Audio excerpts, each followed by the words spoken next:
is something which is troubling India, specifically Rajasthan. In the last 3 days, Rajasthan has seen 100 cases of H1N1 flu with 10 deaths. Obviously, it cannot be 10% mortality. The number of cases might have been underreported.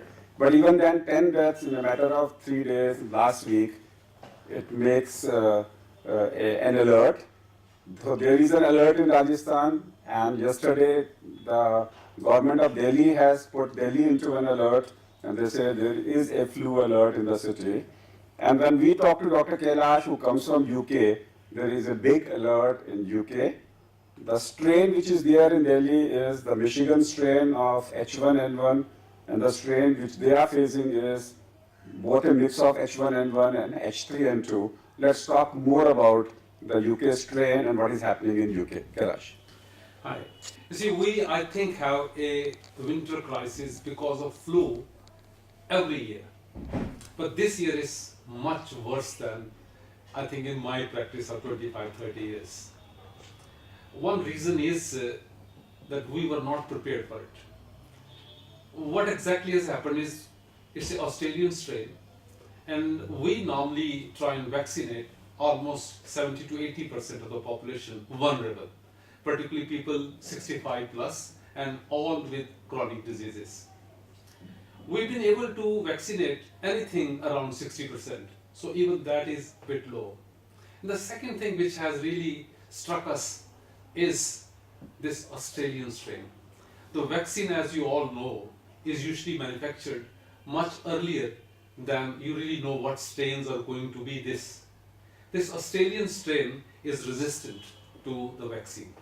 So particularly vulnerable people with chest problems, asthma, diabetics with chronic renal diseases, they are the one who are very, very vulnerable to getting into hospitals.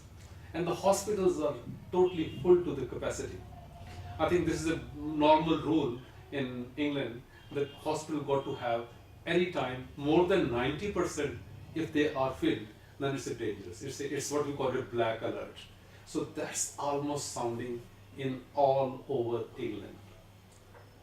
Right from the Prime Minister to the Health Secretary Jeremy Hunt are now being literally accused that you didn't prepare the nation for this very, very normal, predictable problem. What is the mortality and morbidity at the moment? See, again, I think morbidity is quite a bit. I wouldn't be able to give you exact figures. Mortality, luckily, is still not that bad. The real problem is we are not getting people in hospital quick enough.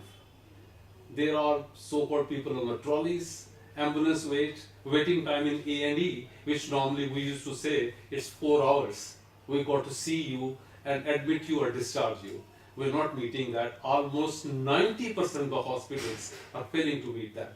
So you know, the delay in the treatment means more complications. When people come with normally flu, I think, should not kill anybody.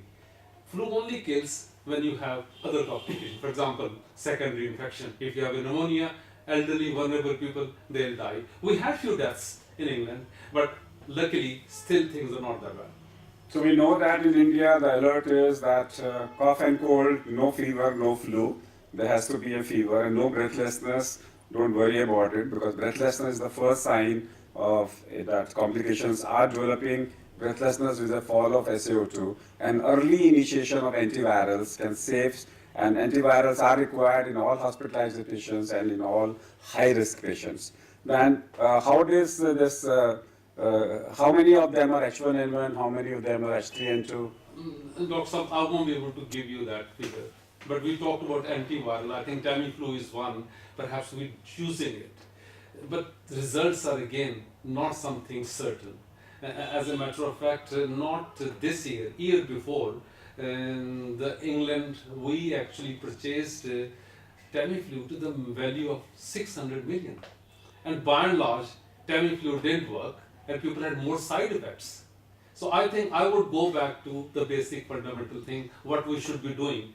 Particularly, I think the young people who are not vulnerable, they should just stay at home, hygiene, take care of that they are not spreading that infection, and by and large, we all know within a week most of the people recover. So no breathlessness, no admission, no Tamiflu, even investigations may not be required. You only need to talk about the cough etiquettes and the respiratory Absolutely. hygiene. That's then what's anything else as a typical of the Australian strain? Yes, you see again, Australian strain this is very resistant. Normally, as we are saying now, that the flu 3 or 4 days, 5 days recover. This particular strain is lasting longer, and people having almost reinfected, which never used to happen in the flu. So this is something very very strange as far as this Australian strain is concerned. So let's be watchful in India, though at the moment we are talking about a Michigan strain, but yes, as a doctor, we must be put our patients on surveillance and start looking for that we do not have the Australian strain, more contagious, less lethal, and yet the prolonged stay, that means the prolonged symptoms lasting, will mean more contagious. The more the viral shedding phenomena stays in the body, more will be the contagious form of the flu. That's all for today. Let's thank Dr. Kailash to be here with us and updating us about the Australian flu from the UK. Thank you very much. We'll come back with one more show